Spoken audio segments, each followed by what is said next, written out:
quedado con San Pablo y el universalismo de Alain Badiou y vamos a empezar eh, con Tony Negri, Hobby, la fuerza del esclavo, eh, para ir avanzando, ¿verdad? Hacia la fase final del curso y para dar más elementos teóricos para el trabajo final que tienen que hacer, ¿verdad? Bueno, yo me había centrado la clase anterior en explicar algunos elementos de la teoría de Alain Badiou y bueno, ahora voy a continuar. eh,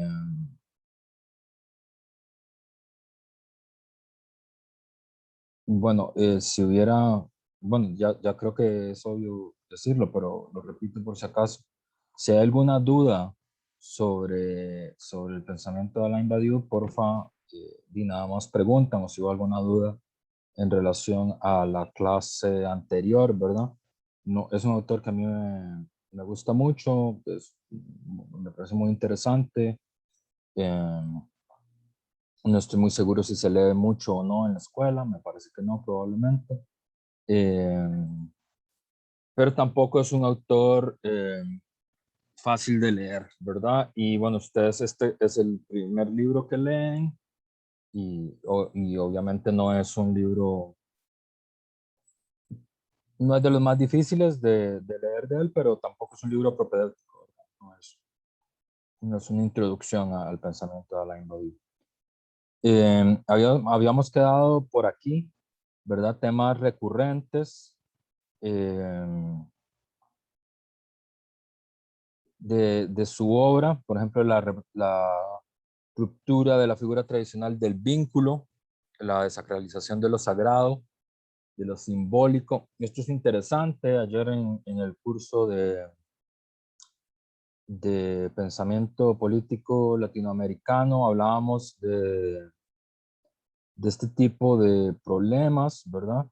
Porque, bueno, los seres humanos, bueno, ni siquiera los seres humanos, digamos, los primates, somos seres gregarios, ¿verdad? Es decir, somos, digamos, la sociabilidad humana es anterior a su humanidad misma, ¿verdad? Hay una,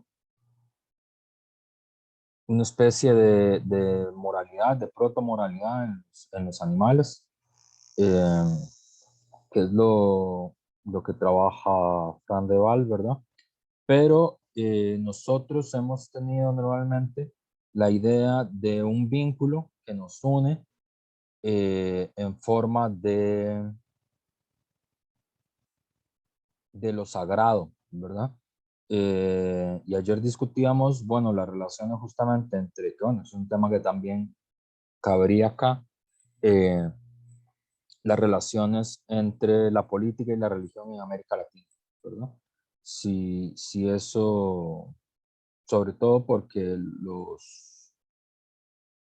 digamos, las principales figuras del pensamiento latinoamericano han tenido posiciones bastante distintas en relación a los vínculos entre la política y la religión. Es un tema que es un tema importante en Costa Rica. De hecho, fue un poco el shock que definió los resultados electorales en el año 2018. No sé si va a volver a aparecer en este proceso electoral o no, pero es obvio que es un problema importante del país, independientemente de que pasen las elecciones o que no pasen las elecciones. Este, y bueno, justamente la política como experiencia, ¿verdad? La idea de polis griega, tal como la definía Aristóteles, ¿verdad? Como un, ¿verdad? Una arquitectónica, una forma de vivir, una forma de relacionarse entre los seres humanos, una forma de organizar los cuerpos, diría Alain Badiou, si quisiera explicar a Aristóteles. Una forma de organizar los cuerpos de tal forma que los seres humanos podamos sacar de nosotros lo que está inscrito en nosotros, lo que es esencial a nosotros, ¿verdad? Las virtudes que están inscritas en nosotros. Esa es como la idea de, de, de polis griega, ¿verdad? Por eso es raro como cuando en la Facultad de Ciencias Políticas, en las camisas de semana universitaria ponen como animal político, ¿verdad? Como eslogan, ¿verdad? Que es muy raro porque lo que quiere decir, lo que quiere decir Aristóteles no es animal político, es una traducción como literal, ¿verdad? Lo que quiere decir eh, es decir, como si uno quisiera traducir pura vida y tradujera pure life en inglés, o sea, como está bien, es una traducción literal de lo que significa, pero no, digo, no entiende nada de qué va esa traducción, ¿verdad? Eh, y significa eso, ¿no? O sea, quiere decir que es un animal que necesita vivir en la polis, que es la institución donde los seres humanos pueden vivir como seres humanos, pueden vivir eh, desarrollando la virtud que está inscrita dentro de ellos, ¿verdad? Y eso tiene un nombre que se llama Eusein, bien común, ¿verdad? Entonces, digamos, la camisa de la Asociación de Ciencias Políticas debería tener como un eslogan más largo, porque si no, no se entiende, no se entiende de qué va. Y justamente la ley es un tipo de vínculo, y esto es una de las cosas que se inventó en Grecia, ¿verdad? Y es una de las razones por las que para Badiou la filosofía sigue teniendo los grandes temas que ya se discutían en la Grecia clásica, es decir, no hay una evolución de la filosofía, ¿verdad? La filosofía no es digamos, no es como el iPhone 11 Pro, ¿no? No es como que cada año va mejorando una versión nueva, ¿verdad? Más actualizada y más moderna de la filosofía, digamos, los temas son los mismos, digamos, no, lo que discutimos hoy aquí no es diferente de lo que discute Platón en la República, por eso es que lo podemos leer y tiene sentido para nosotros, ¿verdad? Y es interesante y es iluminador y es encantador, ¿verdad? Y uh, no sé, odia a Calicles o ama a Calicles, no sé, dependiendo, ¿verdad? Cuando se lee la República, ¿verdad? O le parece insoportable Sócrates o dice, ah, no, tiene un punto ahí, ¿verdad? Eh, y por eso Badiou puede hacer una hipertraducción de la República que puede modernizarla, ¿verdad? Sin que pierda o sea, moderniza sus imágenes, moderniza las referencias, eso se puede hacer o no. Digamos, uno no tiene por qué siempre usar el mito de la caverna de Platón para explicar qué es el conocimiento, ¿verdad? Uno lo usa cuando es profe. Si alguno de ustedes se va a dedicar profesionalmente a la filosofía, usará el mito de la caverna de Platón para explicar ahí en la primera clase de generales, cuando lleven su mochila llena de sueños e ilusiones, de que ya son profes de filo, este, y explicarán, ¿no?, la caverna de Platón como lo aprendieron en clásica, pero igual, digamos, si no fuera una caverna y si fuera un cine, funcionaría igual, o sea, la imagen funciona igual. Este, no tiene por qué ser una caverna, digamos, eso sí se puede hacer, digamos, porque en el terreno el terreno de la tecnología sí hay evolución humana, sí hay progreso, digamos, de las técnicas y de las tecnologías. Pero los problemas filosóficos no, son los mismos problemas básicos, ¿verdad? El bien, la verdad, la belleza, la justicia, digamos, eso no ha cambiado. Eh, y la ley, que es una cosa que se inventa en Grecia, que es una forma de vínculo, que es el vínculo de la polis griega, y, y Y bueno, justo ayer hablábamos de, eso me lo van a tener que disculpar, ese es un problema después de 4 semestres de dar clases en Zoom, ¿no? Parece que ha dado una sola clase continua durante 2 años, como además uno no le ve los rostros a los estudiantes, entonces uno ve como cuadritos. por hacer las referencias a la clase anterior, pero creo que viene al punto.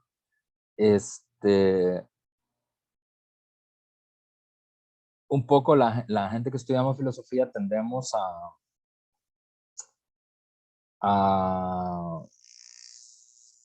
como ser progriegos y no tratar con tanto cariño a los romanos. Estábamos hablando que, por ejemplo, uno de los pilares de lo que significa ser occidental en nuestro mundo es el derecho romano, ¿verdad? Es decir, o sea, ser occidental en concreto es como ser heredero de la filosofía griega, del derecho romano y de las religiones judeocristianas, ¿verdad? Eso es básicamente occidente.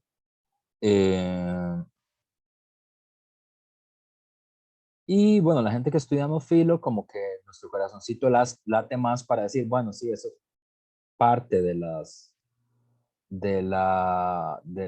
tradición occidental, pero es más chiva la filosofía, ¿verdad?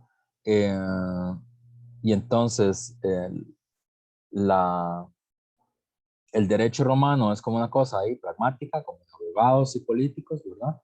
Y bueno, y las religiones judeocristianas son el sentimiento y el misticismo y eso, ¿verdad?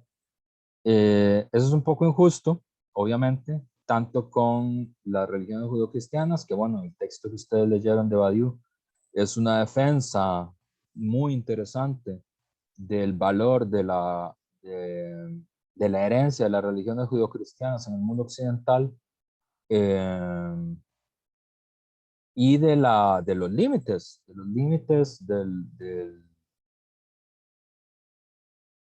de la abstracción filosófica griega y del cosmopolitismo romano, ¿verdad? Como respuestas a lo que significa eh, la invención del cristianismo, la invención de Pablo, literalmente. Porque, bueno, la tesis de Badiou es que Pablo inventa el universalismo. ¿Sí?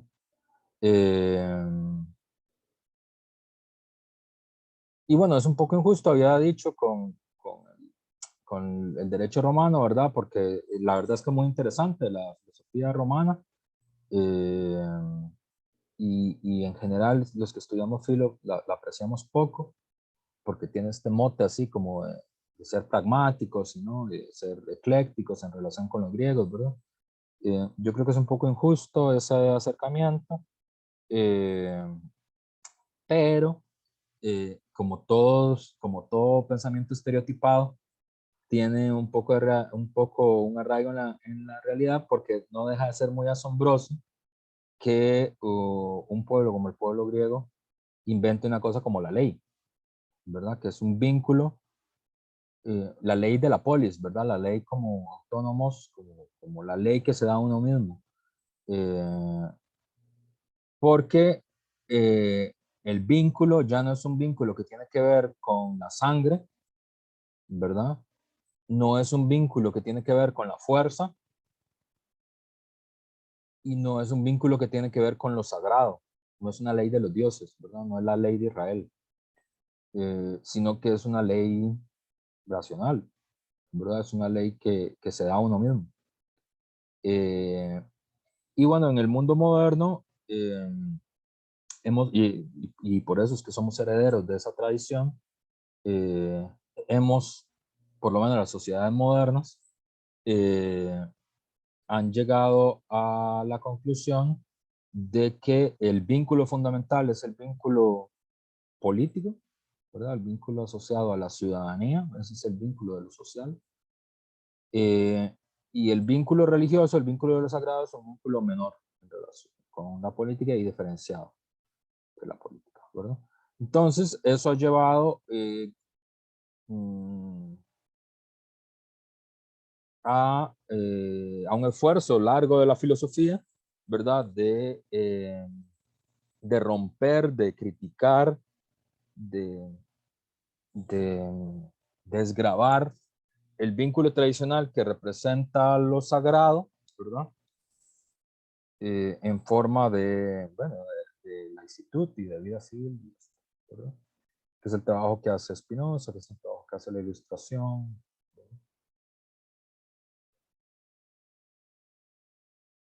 es muy interesante porque eh, eh, digamos, nosotros tenemos poca experiencia de lo sagrado, ¿verdad? Es decir, no porque no sea un mundo muy cargado de religión, el mundo moderno es un mundo muy cargado de religión, eso es bastante obvio, pero eh, no en el sentido de la experiencia de lo sagrado, porque lo sagrado es algo que no puede ser usado por los seres humanos, ¿verdad? O sea, la tierra sagrada es algo que no se puede vender, algo que no se puede comprar, algo que no se puede sembrar, digamos, pues, los seres humanos no pueden usarlo. Eh, igual el vino sagrado, ¿verdad? Tampoco. Pero en un mundo basado en el principio de circulación de las mercancías, no hay, no hay nada sagrado, ¿verdad? Es decir, muchas religiosidades previas, ¿verdad? Tenían cosas que eran sagradas, ¿verdad? Qué sé yo, los ríos, los animales, eh, los ciclos de la cosecha, ¿verdad? Eh, bueno, para el cristianismo la tierra, ¿verdad? Hay una tierra santa. Eh, o sea, hay una tierra que no se puede, y en un cierto sentido también la casa común, ¿verdad? La naturaleza es sagrada, porque no se puede vender. Y no se puede, o sea, está como en usufructo, no es como que nosotros seamos dueños de la naturaleza, es como la idea cristiana, ¿verdad?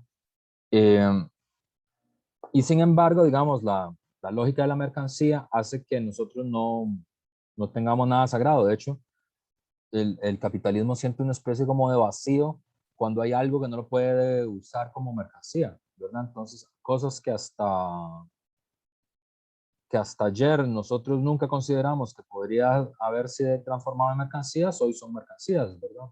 Por ejemplo, el agua, ¿verdad? El agua embotellada.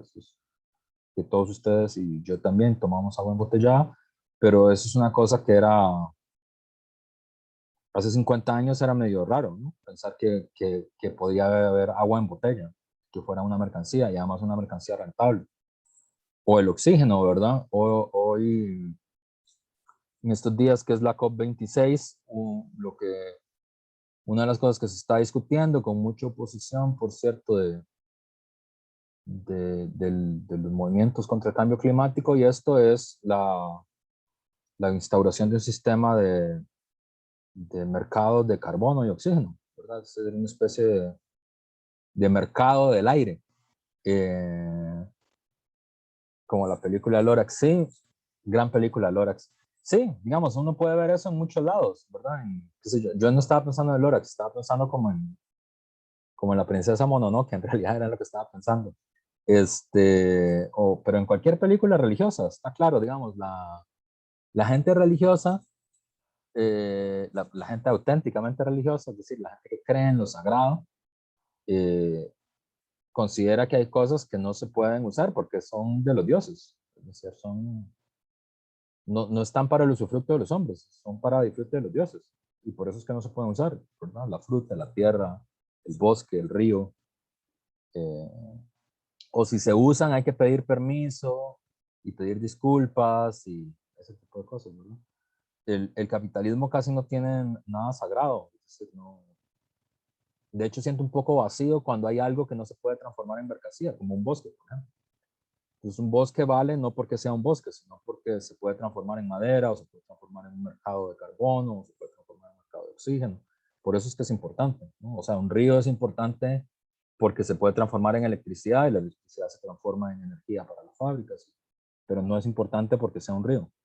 Es importante porque sirve para dinamizar el mercado, si no serviría, ¿verdad? Entonces, digamos, en el mundo moderno es muy vacilón porque aunque tenemos muchos ídolos, diría Pablo Richard, ¿verdad? Es decir, es un mundo muy cargado de ídolos. Eh, las películas de las nativas de la peli Avatar, supongo que sí, porque hasta donde entiendo Avatar es una especie de estetización de los nativos americanos, ¿no?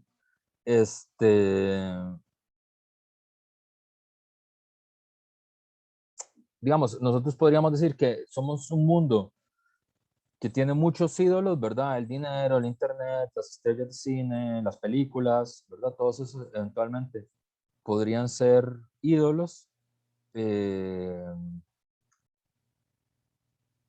hecho, este autor, Eugene Tucker, tiene un libro maravilloso que se llama En el polvo de este planeta, dice un poco como que todas estas grandes sagas televisivas juegan como el papel moderno de la antigua mitología, ¿verdad?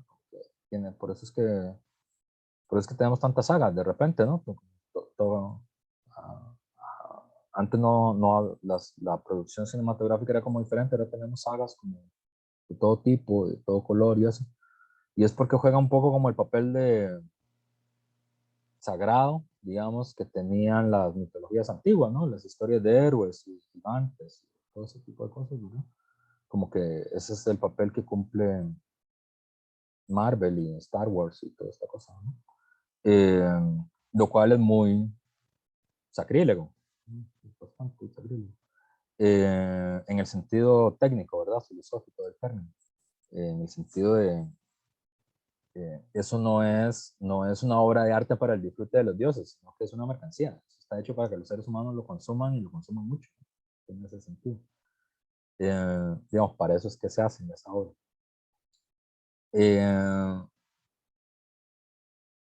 Entonces, esa es la reflexión, ¿verdad? De que hace Badiou, que es uno de los grandes, ¿cómo decirlo? Una de las grandes paradojas de la modernidad, una de las grandes fuentes de meditación de la modernidad, que es, y ojo con eso, porque luego puedo estar sonando como una defensa como romántica, como una defensa del pasado, una cosa así. Eh, y no es eso lo que quiero transmitir, pues, digamos, digamos si hay alguien que no está de acuerdo con esa cosa, que todo tiempo pasado fue mejor, soy yo, no, para nada estar de acuerdo con eso.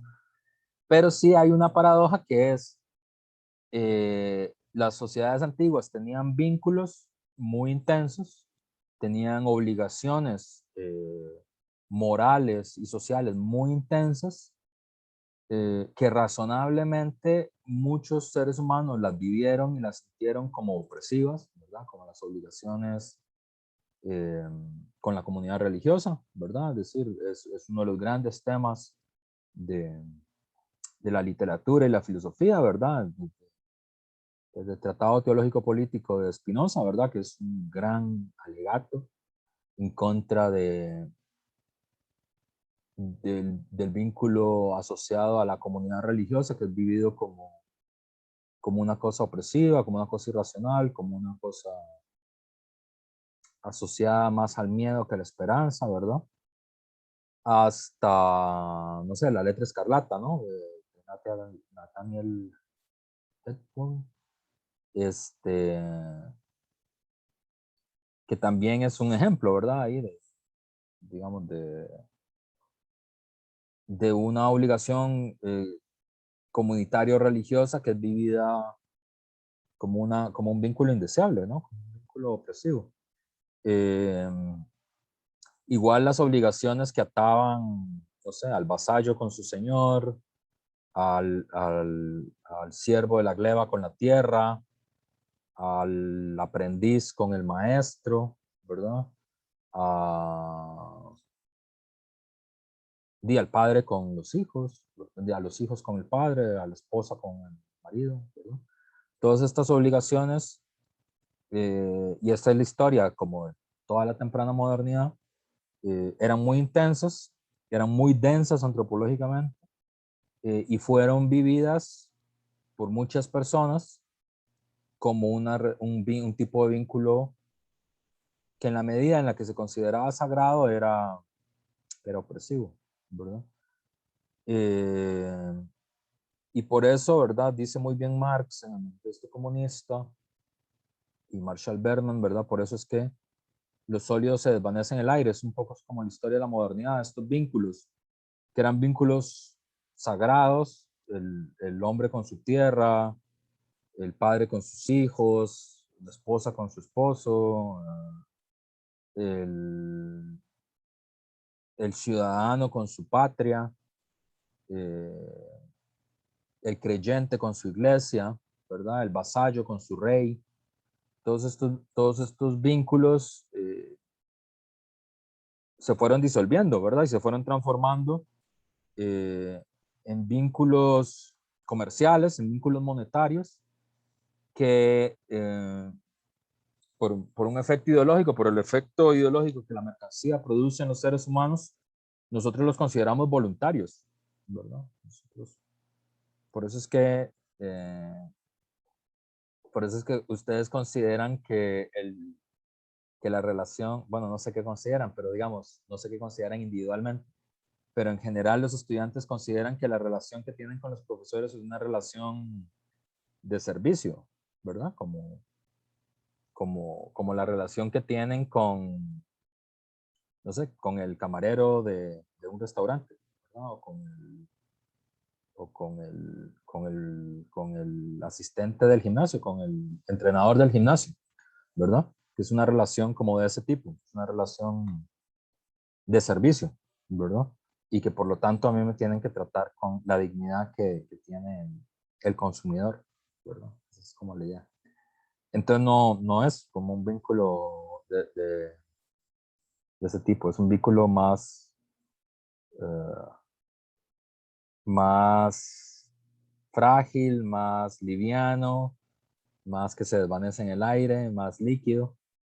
Y además, curiosamente, pese a toda la maquinaria social que se necesita para poder producir un sistema educativo mercantil o un sistema asociado a la producción de tu propio cuerpo, al deporte, como, o sea, crear un mercado del deporte, crear un mercado de la educación, crear un mercado de la alimentación, crear un mercado de la religión, un mercado de la política. Eh, Todo eso nos parece voluntario. Todo eso parece que es una relación que nosotros elegimos, como voluntaria y libremente, lo cual es muy gracioso. Eh, Como decir clientista. No sé si quieres decir clientista o clientelista, Javier, o como cliente, Clientelista. pero no es que clientelista es uh, una inclusión dependiente, ¿verdad? Eso es lo que quiere decir cuando uno dice, bueno, por lo menos como yo entiendo que funciona el vocablo clientelista, es cuando usted incluye algo, pero lo incluye de manera dependiente y subordinada, ¿verdad? Eso es como lo que quiere decir. Yo creo que nosotros tenemos una relación, bueno, en la U pública no, está muy mediado, y eso, pero cada vez más se impone una mirada, donde es más claro me parece es en las universidades privadas. Aquí no tanto, pero también, o sea, como que estamos en eso todavía. Eh, pero es una relación de consumidor, ¿verdad? Es decir, yo tengo una mercancía que es el conocimiento y ustedes pagan por obtener la mercancía de conocimiento y como ustedes pagaron 2 horas de conocimiento, ustedes ocupan, por eso es que en las universidades privadas se marca el tiempo de la clase, ¿no? Son 2 horas contra el reloj, porque ustedes pagaron por 2 horas de mercancía conocimiento y van a consumir esas 2 horas de mercancía conocimiento, porque ustedes pagaron por eso, ¿verdad? Esa es la idea. Como si fuera el fly jump, ¿no? No sé si ustedes se llaman el fly jump, wow. Ese tipo, como el parque de diversiones, ¿verdad? Que uno paga 30 minutos de simulador. Entonces, usted quiere los 30 minutos de simulador, no 29, no 28, no 27. Quiere 30 minutos de simulador porque eso fue lo que pagó. Como ese tipo de relación, ¿verdad? Eh, Igual con la relación con el médico, ¿verdad? Es una relación comercial, ¿verdad? Y que es una relación mercantil. Eh, y, y eso es raro porque todas estas, sí, consumidor a cliente. Sí, es que, por ejemplo, en el lenguaje político convencional se le dice clientelismo a eso, a una incorporación subordinada, ¿verdad? Por ejemplo, se usa como el lenguaje política internacional, por ejemplo, como uno se dice, Nicaragua es un estado cliente de Venezuela, ¿verdad? Es como el uso convencional, porque quiere decir, parece una relación entre iguales, pero en realidad Nicaragua está incluida, pero de manera subordinada a Venezuela, porque depende del petróleo de Venezuela. Entonces, no se va a oponer a Venezuela nunca. Entonces, esa es como una relación clientelar, ¿verdad? Eh,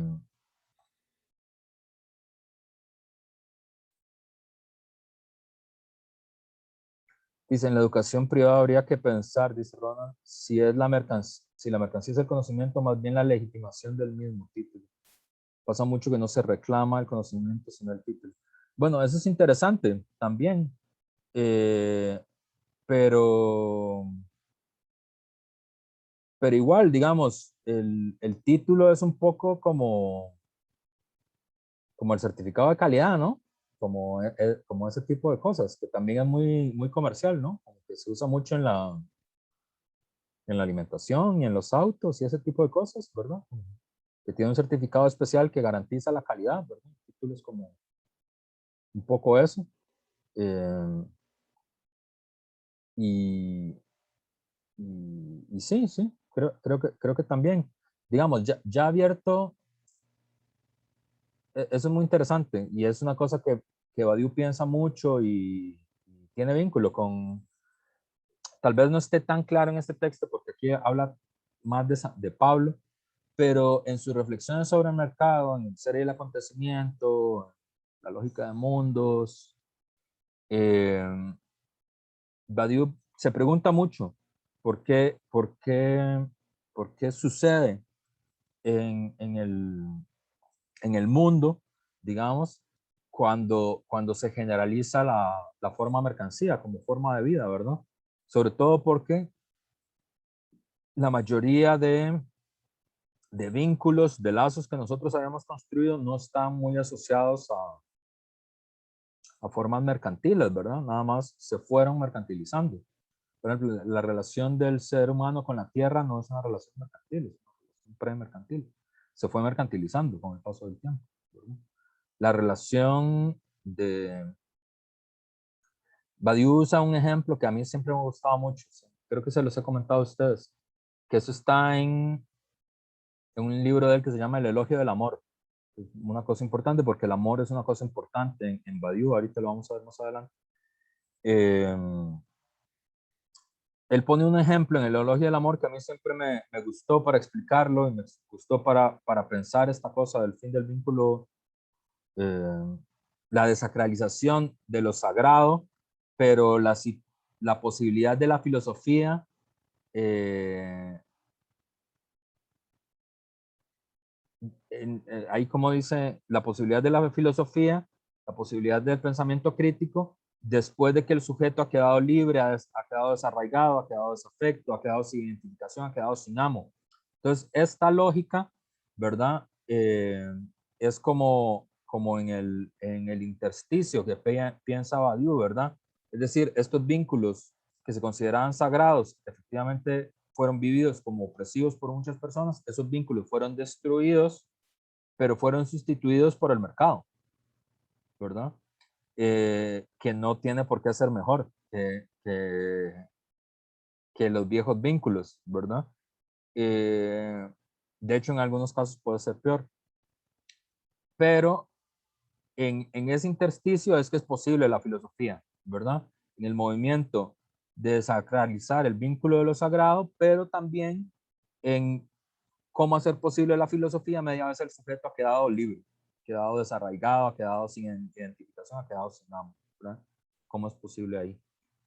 Y eh, esa reflexión aparece también a propósito del amor, por ejemplo, en este libro de Badiou, en el elogio del amor, eh, al puro inicio, cuando él pone un ejemplo que a mí me parece extraordinario, me parece muy bien, hablando de este problema que afrontamos todos, problema filosófico, político, civilizatorio, de la generalización de las relaciones mercantiles, que tiene que ver con una empresa de citas, ¿verdad? Porque esa es otra de las cosas que hasta hace relativamente poco nosotros nunca creeríamos que se podrían haber transformado en una mercancía, ¿verdad? Digamos, las citas, uno jamás hubiera pensado, las citas amorosas, ¿verdad? Uno jamás hubiera pensado hace relativamente poco que eso se podía mercantilizar de alguna forma, ¿verdad? Y está mercantilizado. Y hay apps para mercantilizar eso, ¿verdad? Hay un mercado de hacer y producir citas, ¿no? Citas amorosas. Y Badiou, amorosas ahí va entre comillas, ¿verdad? Nada más que como estoy hablando no se ven las comillas de cuando hablo, pero citas amorosas y amorosas ahí van entre comillas, ¿verdad? Habla de que esta empresa de citas, lo que dice, el problema es que en español se pierde la cosa, pero es muy interesante porque eh, en inglés enamorarse es falling in love, ¿verdad? Pues, caer en el amor. Y literalmente la forma de decirlo en inglés está muy bien, es muy inteligente, muy poética. Eh, Porque es como, el amor es como un abismo, ¿no? Como que uno cae en él, ¿verdad? Como que se precipita hacia él, ¿verdad? Tienen como ese estilo, el falling in love. Eh, y esta empresa de citas, la publicidad que hacía para publicitarse, para promover su mercado es eh, The Love Without the Fall. Esa es la frase en inglés, ¿verdad? Que es el amor sin la caída, ¿verdad? O sea, es falling in love, enamorarse, pero es the fall without the love without the fall, ¿verdad? Es el amor sin la caída, es como una empresa de seguros, ¿verdad? Es como decir, usted puede conducir el carro, pero no va a chocar, nosotros se lo aseguramos, ¿verdad? Pero, pero enamorarse sin precipitarse no hace gracia, si esa es la gracia de enamorarse, si no, si no ¿para qué? ¿Verdad?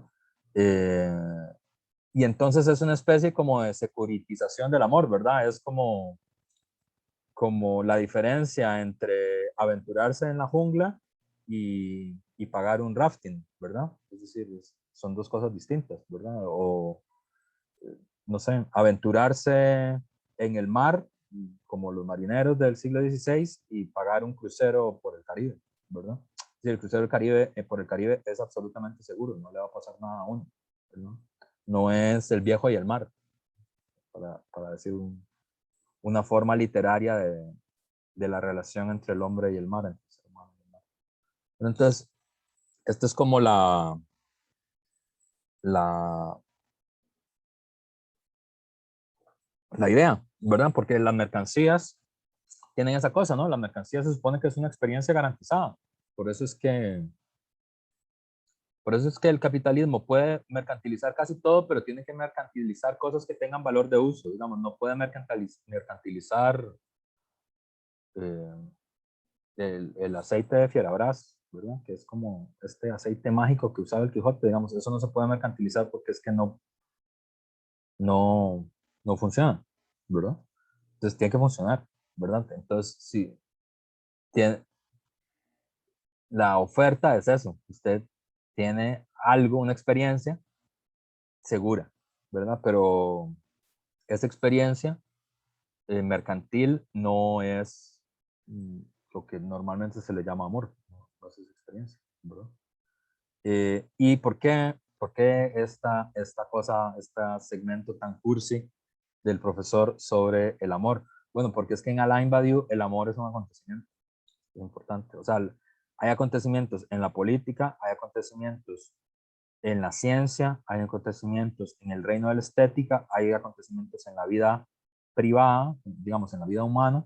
El amor es uno de esos. El amor es un acontecimiento porque justamente el amor es una de las pocas experiencias donde lo que estrictamente era imposible en el orden de ese mundo se transforma en posible, ¿verdad? Que es que es, es una típica historia de amor, digamos, ¿qué explicaría que ustedes que están terminando la universidad, estudiando en la universidad, preparándose para ser profesionales, haciendo todos los puntos para transformarse en profesionales de la filosofía y hacer una carrera como docentes de filosofía, qué podría explicar que ustedes y su cuerpo que están aquí en este momento estudiando la invadido con mucha diligencia, abandonen sus estudios, abandonen su carrera, abandonen San José y se vayan a vivir a alguna playa desierta de alguna isla del Caribe, ¿verdad? Que es literalmente imposible para el proyecto de vida que ustedes tienen en este momento.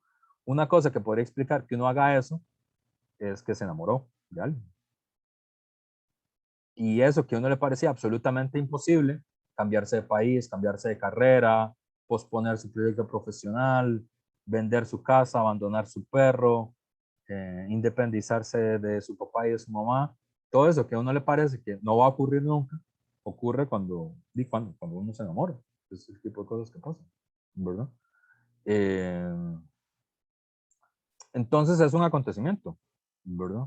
Esa experiencia es un acontecimiento. Y no puede ser sustituida por mecanismos mercantiles. Por eso es que la experiencia política como tal, digamos, el procedimiento de verdad, la revolución, para usar el término que usa Badiou, tampoco puede ser sustituido por el mercado de la política, digamos, por el mercado electoral. Digamos, que Badiou es un gran crítico, digamos, de, de, de la democracia capitalista.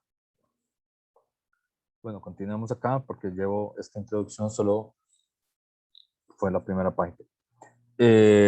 Una cosa importante que es obvio de Badiou es que a diferencia de la tradición hermenéutica que probablemente ustedes habrán estudiado con otros compañeros de la carrera, como puede ser que hayan estudiado a Gadamer, probablemente, que es el más popular en la escuela. Gadamer es un gran defensor de la continuidad, ¿verdad? A través de la tradición, a través del lenguaje, una actitud muy hermenéutica, la defensa de la tradición.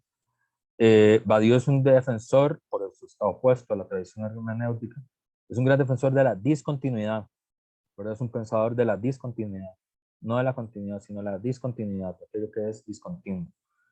Y por eso es que el concepto central de Badiou es este, el concepto de acontecimiento, que es una ruptura, es una desuturación con la anterior y fonda las condiciones de verdad de un nuevo tiempo, ¿verdad?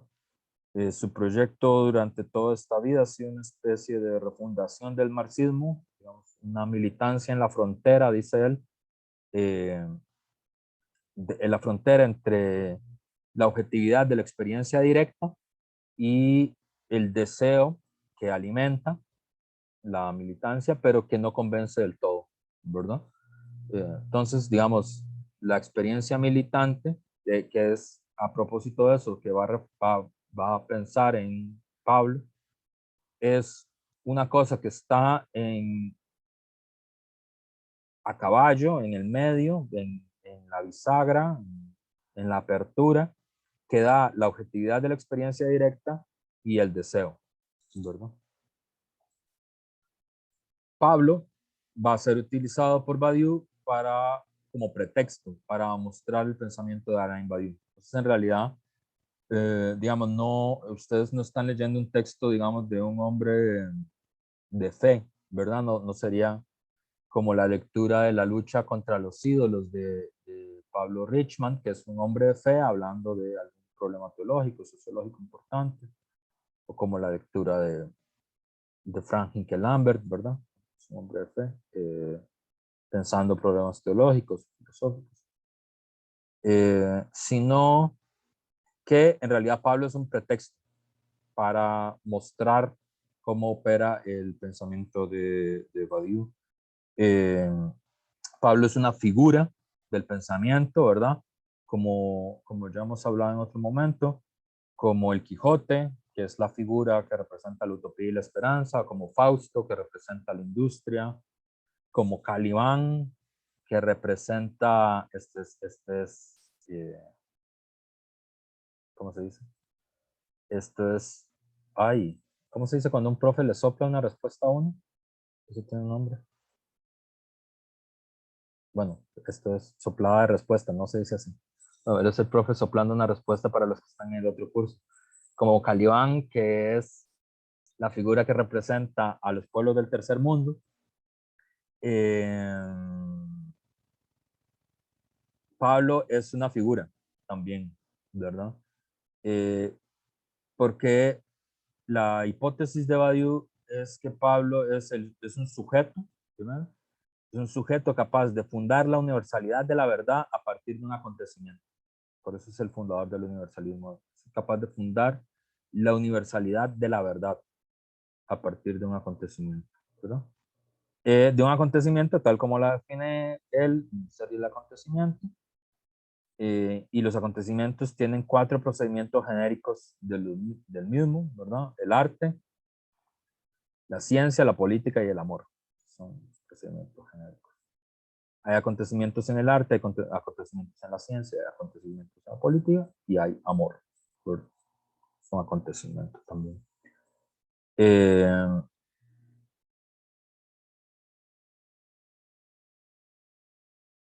Y para él, en una política de emancipación, lo que realmente importaría sería la desestatalización de la verdad. Acabo de ver el reloj. Vamos a hacer el corte de la primera hora, pues 10:55. Entonces les voy a dar 10 minutos de recreo para comer y nos vemos a las 11:05, donde quedamos de la exposición.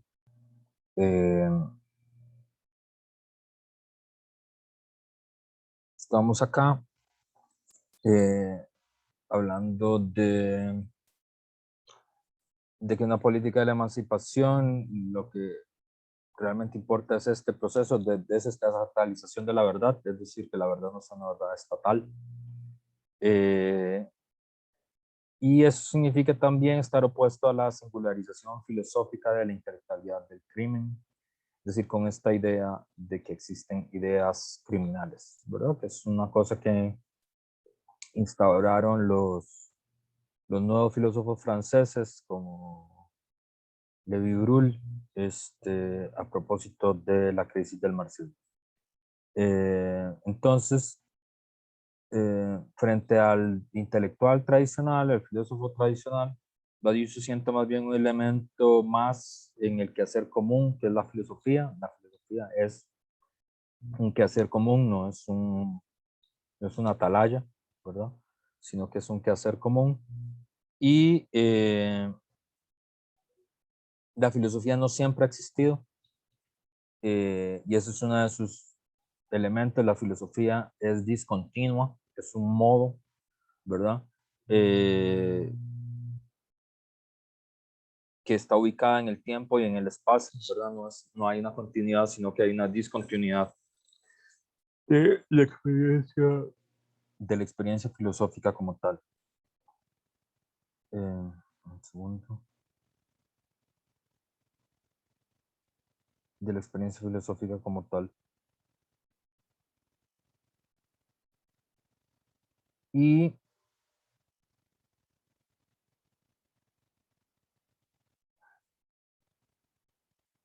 aquí tendríamos entonces las últimas explicaciones, ¿verdad?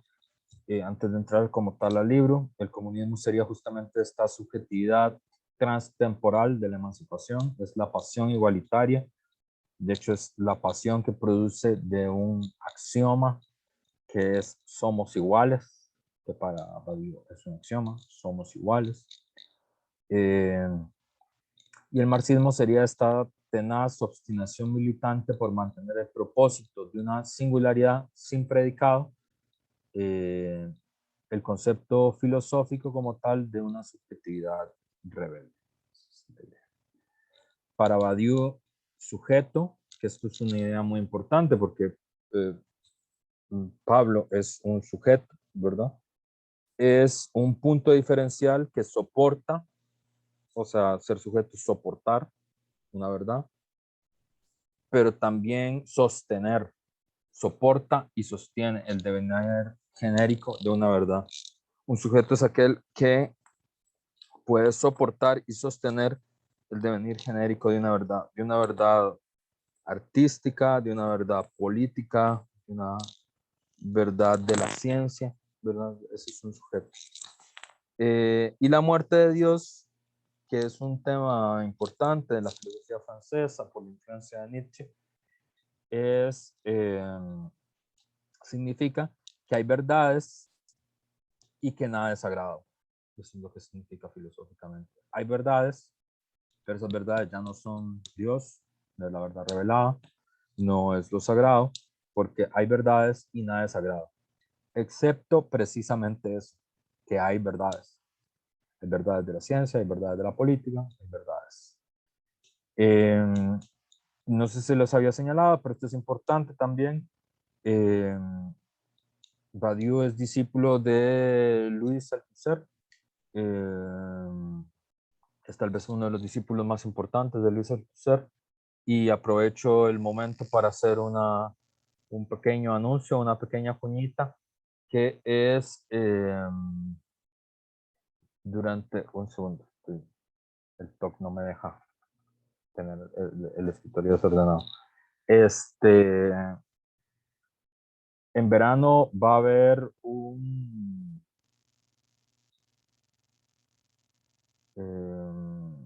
en verano parece que ya está encaminado, que va a ser así. Vamos a dictar un curso que no se da desde el año 85, cosa que a mí me tiene muy emocionado, que es un curso sobre Luis Althusser, sobre el marxismo de Luis Althusser, que es un autor que produjo un extraordinario furor en los años 60 y en los años 70 en América Latina, y luego ese furor desapareció porque coincidió la crisis con la crisis del marxismo, con la caída del socialismo real, con, eh, con la locura de Althusser y con el asesinato de su esposa. Eh, y con esta idea del marxismo como una idea criminal. Entonces se dejó de leer a Luis Althusser, pero de repente ha regresado y bueno, vamos a dar este curso en verano. Y si a Alain Badiou les pareció interesante leerlo, pues les recomiendo que lean a Luis Althusser. Y como discípulo de Luis Althusser, él es defensor de una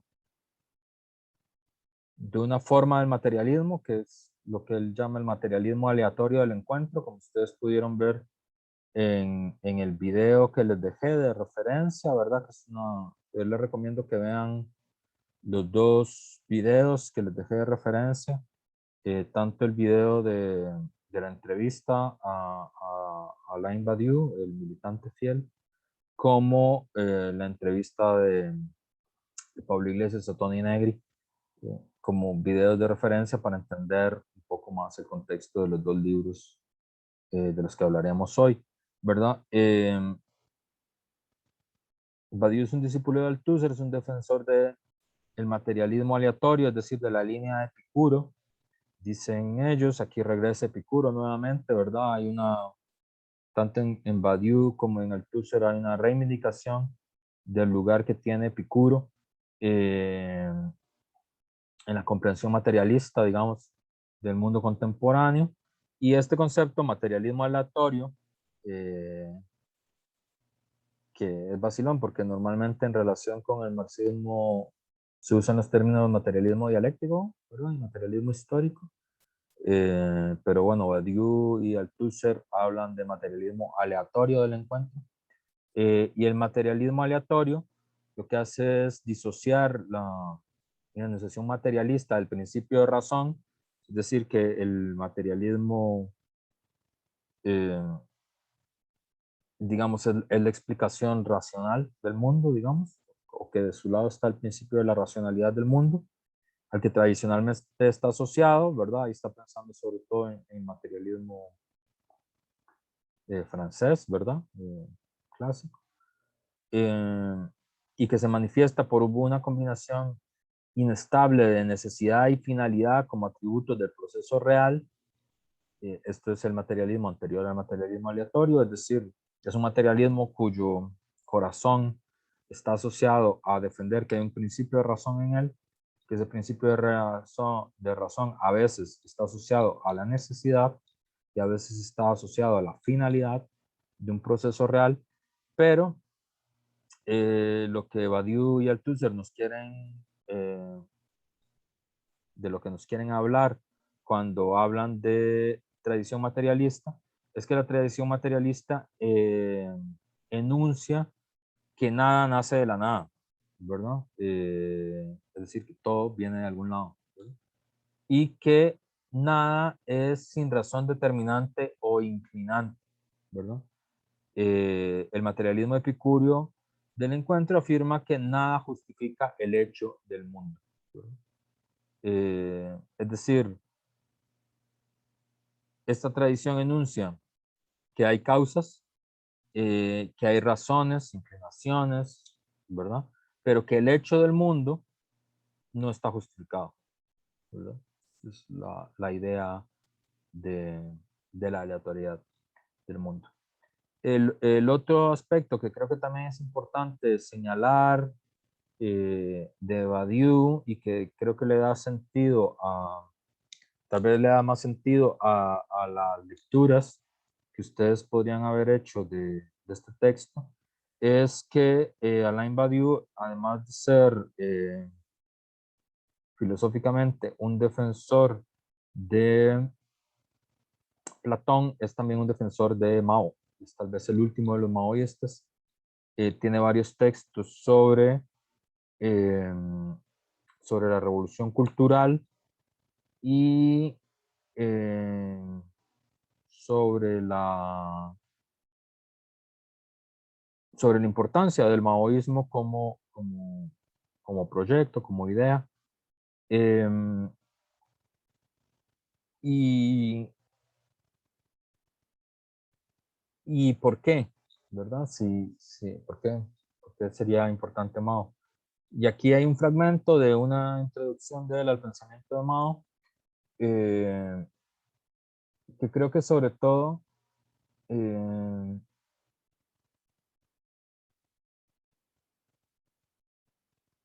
porque la pregunta que hace es la pregunta por la relación entre la vida y el acontecimiento, ¿verdad? Dice Badiou. Hoy las preguntas, ¿por qué ir a esta reunión o a esta asamblea? ¿Por qué ser militante cuando mi vida objetiva ya está tan llena de restricciones? Todavía sigue siendo el obstáculo principal para el obrero y el uso popular de una política democrática de la cual el profesionalismo electoral y los partidos del capital han sido ya erradicados. Mao presenta una solución clásica. Una parte eficaz solo puede ser orgánicamente realizada si el vínculo entre las reuniones y la acción es patente. Se debe encontrar un órgano de poder popular en las condiciones del movimiento. Habrá un poder del pueblo cuando su eficacia quede demostrada en la lucha revolucionaria y cuando las masas comprendan que es el sistema que mejor moviliza sus fuerzas y que más contribuye a su lucha. Es una reflexión, para él es una forma especial de la reflexión sobre el vínculo, sobre la relación eh, entre la acción, a la pequeña acción a la que yo he decidido ir y la eficacia, ¿verdad? Digamos, donde es patente la relación entre la reunión y la acción. Porque si no, la pregunta es, ¿para qué voy? ¿Verdad? Que es como la experiencia que aparta a la mayoría de personas, de individuos, de obreros, de la acción política como tal, ¿verdad? Que es la pregunta es, ¿para qué voy a ir a eso si ya de por sí tengo tantas cosas que hacer y tantas restricciones en mi vida? ¿Para qué voy a sacar? 3 horas o 4 horas para ir a esa reunión o a esa asamblea en una vida que tiene ya de por sí tantas restricciones como la mía, ¿verdad? Tantas necesidades, tantas cosas por hacer y tantas cosas por resolver. ¿Para qué voy a ir? Entonces, solo esa respuesta, que es donde triunfan el profesionalismo electoral y los partidos del capital, porque el profesionalismo electoral y los partidos del capital lo que le dicen a los obreros es no vayan, no vayan a la reunión, ¿verdad? Confíen en que sus representantes profesionales van a resolver el problema, ¿verdad? Entonces la consigna es no vayan, ¿verdad? Eh, Hay una frase famosa de Felipe González, que fue el dirigente histórico del PSOE, de los socialdemócratas españoles, eh, que a mí siempre me recordó esta frase, este fragmento de Badiou. Seguro él estaba pensando en gente como Felipe González o gente como François Mitterrand, que es el equivalente de Felipe González en Francia. Felipe González decía, yo prefiero 10 minutos en la televisión que 10.000 militantes, ¿verdad? Y el PSOE había sido el partido tradicional, digamos, de los obreros reformistas españoles, que había soportado la dictadura de Franco. Es un partido curioso, pues tiene mucho heroico en realidad. Pero desde los años 80 tuvo una reconversión neoliberal eh, que terminó en lo que es ahora, ¿verdad? Y justamente es este vínculo, ¿verdad? Entonces a Badiou le gusta a Mao, no, hay muchas razones por las que defiende el legado de Mao, pero una de las que viene a caso es este problema de, que tiene que ver con el libro de Pablo, que es el tema de la militancia, que tiene que ver con para qué voy a la reunión, para qué voy a la asamblea, para qué voy al mitin, ¿verdad? Y solo cuando esa reunión y la acción es patente, el vínculo entre la reunión y la acción es patente, es cuando se puede encontrar lo que Mao llamaba un poder popular, que es lo que me interesaba. La mayor parte del tiempo no vamos a algo porque es que no es patente cuál es la relación entre esa reunión y la acción. Bueno, entonces preferimos no ir y preferimos que vaya, que los profesionales de la política resuelvan, ¿verdad? Lo que haya que resolver. Y normalmente no lo resuelven o lo resuelven a favor del capital. Para Badiou, o en otra definición también así muy epigramática, como él escribe, la filosofía sería esta capacidad de nombrar los fracasos y los éxitos de la política revolucionaria. La filosofía sería eso, el lugar donde se pueden nombrar los éxitos y los fracasos de la política revolucionaria. Y tanto para Luis Althusser como Badiou, ahí hay una continuidad. Badiou tiene varias polémicas con Althusser, o sea, es su discípulo, pero es su discípulo en el mejor y en el más filosófico de los términos discípulo, ¿verdad? Que es el discípulo siempre termina enfrentado con el maestro y siempre pretende superarlo, ¿verdad? Porque si no, no habría realmente una relación maestro-discípulo. Que es parte de esa cosa como profunda, densa antropológicamente, que, que tiene la relación maestro-discípulo, ¿verdad? No la relación mercantil estudiante-profesor, sino la relación maestro-discípulo, la relación de producción de una verdad filosófica, de una verdad política, ¿verdad? De una verdad artística. El discípulo tiende a enfrentar al maestro, tiende a superar y tiende a ser una relación conflictiva.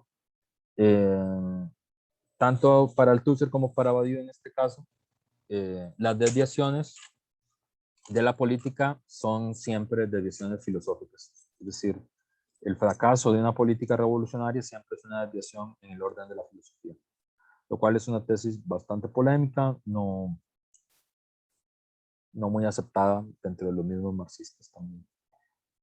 Y aquí también creo que es importante para el trabajo trabajo que posiblemente tengan que hacer después, como un insumo, la definición de religión que podemos extraer de Alain Badiou, que es el axioma según el cual una verdad está siempre prisionera de los arcanos del sentido y surge de la interpretación y del exégesis. Esa es la definición de religión.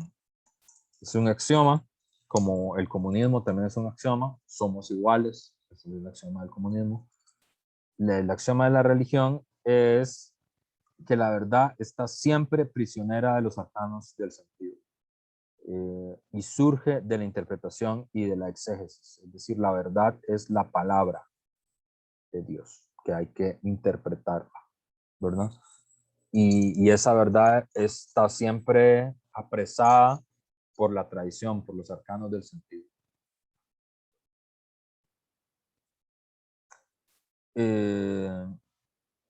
Los procedimientos que condicionan a la filosofía como experiencia son los procedimientos de verdad, que son reconocibles como tales en su repetición. Un procedimiento de verdad se puede repetir, podemos alcanzar la verdad porque se puede repetir, ¿verdad?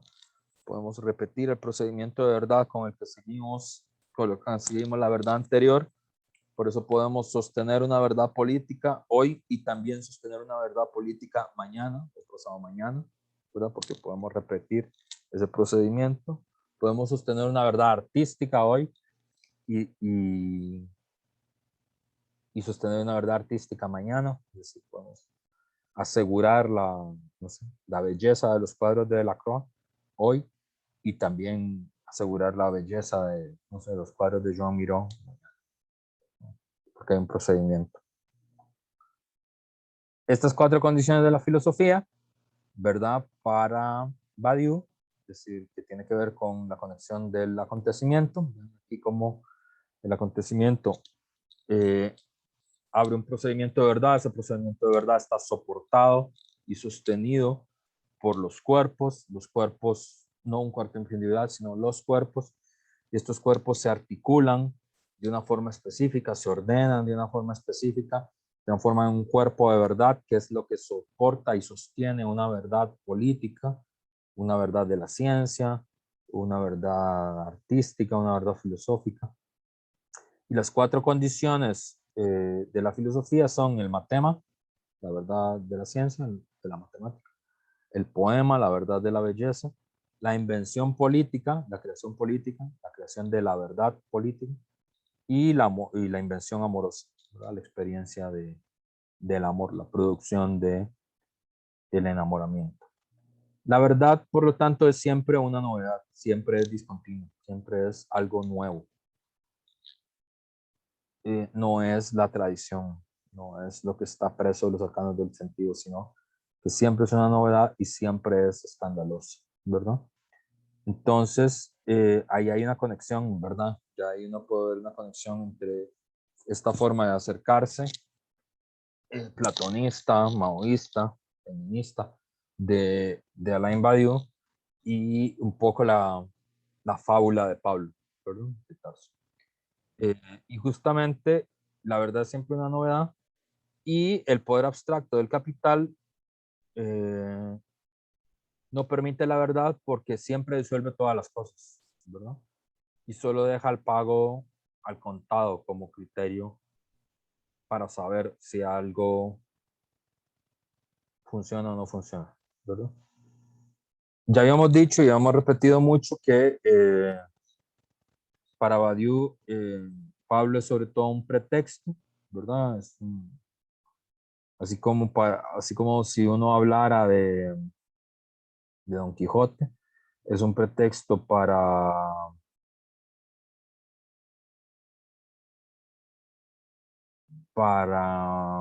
hablar de la utopía y la esperanza, o si uno quiere hablar de Fausto como pretexto para hablar de la industriosidad, o si quiere hablar de Hamlet como un pretexto para hablar de la cobardía política, pero es un pretexto para hablar de otra cosa, Pablo, es un pretexto para hablar de, de la figura militante, ¿verdad? En la lectura de Badiou no queda nada sagrado, sino que hay una perfecta igualdad de la obra de Pablo con cualquier otra obra. Pablo es en ese sentido un pensador, poeta del acontecimiento. Es un pensador, medita sobre el acontecimiento, pero sobre todo es un poeta del acontecimiento. O sea, las cartas son sobre todo producciones poéticas, ¿verdad? Practica, dice Badiou, practica y enuncia rasgos invariantes de lo que se puede llamar la figura militante. Pablo es un pretexto para hablar de una figura militante, que es siempre quien anuncia una novedad, quien anuncia una novedad y quien soporta y sostiene una novedad. Y esa verdad y esa novedad es universal. Si no, no es una verdad. Badiou usa entonces el análisis de la figura de Pablo en primer término para refundar una teoría del sujeto, ¿verdad? Es decir, frente a los ataques de la subjetividad venidos de la filosofía francesa contemporánea a Badiou, él se va a aplicar, a defender una teoría del sujeto, ¿verdad? Una teoría del sujeto que subordine tanto su existencia a la dimensión aleatoria del acontecimiento, ¿verdad? A que no hayan, qué sé yo, filosofías de la historia, ¿verdad? Explicaciones de apelación a la finalidad del mundo o a la necesidad del mundo, sino que acepte la aleatoriedad materialista del mundo, pero que en ese proceso de refundar una teoría del sujeto subordina esta existencia a esta dimensión aleatoria del acontecimiento como a la contingencia pura del ser múltiple, ¿verdad? Como al hecho de que el mundo es un mundo plural, ¿verdad?